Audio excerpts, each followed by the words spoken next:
One of the major ongoing problems seen in our society today is based on gender discrimination. So, today I'm going to expand upon a specific type of gender discrimination regarding both collegiate and professional sports around the country. This discrimination can be seen in many forms, including perks, pay gap, and overall treatment, regardless of the successes of either team.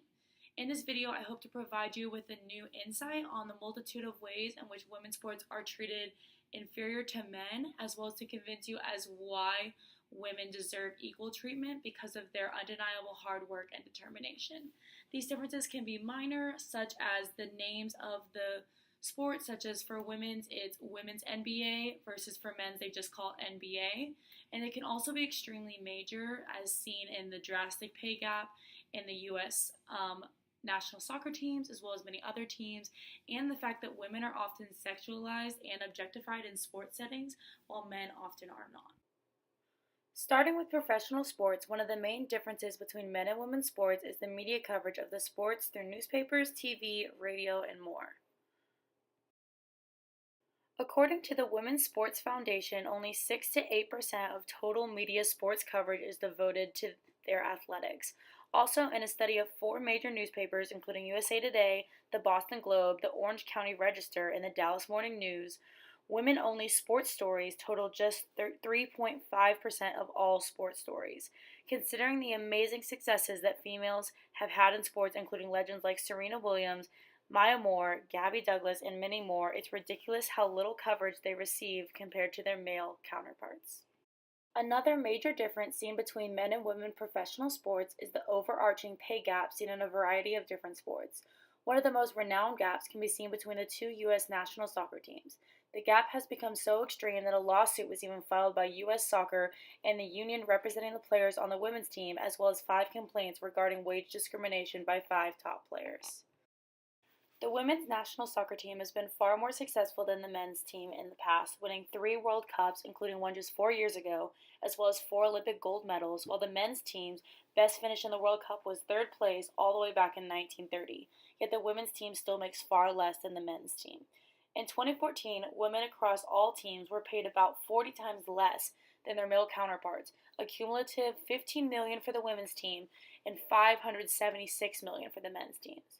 Also, for winning the World Cup in 2015, FIFA awarded the women's soccer team with a $2 million prize, even though the final 16 men's teams who played in the 2014 World Cup took home $10 million on average.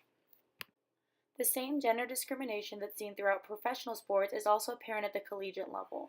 While female athletes continue to work at a level just as hard or even harder than the males, they are shorted in scholarships, opportunities, and overall respect. In regards to scholarships, male athletes make on average $179 million more in athletic scholarships each year than females do. Also, colleges spend just 24% of their athletic operating budgets, 16% of their recruiting budget, and 33% of their scholarship budgets on female sports. In regards to opportunities, there are several rules in place to prevent women from seeking the same once-in-a-lifetime opportunity that men are able to. One example of this is the fact that female players are required to wait 3 years longer than their male counterparts before they're even granted the option of playing in the professional women's league. Finally, in regards to general respect, it goes back to what I discussed earlier, in that women's collegiate teams have less media coverage, less fans at their games, as well as are often sexualized, and that fans will go to a volleyball game or a swim meet simply to see the athletes in their required uniform. Finally, I'd like to discuss my own personal experience with gender discrimination at a collegiate level, as I'm currently a part of the beach volleyball team here at Georgia State.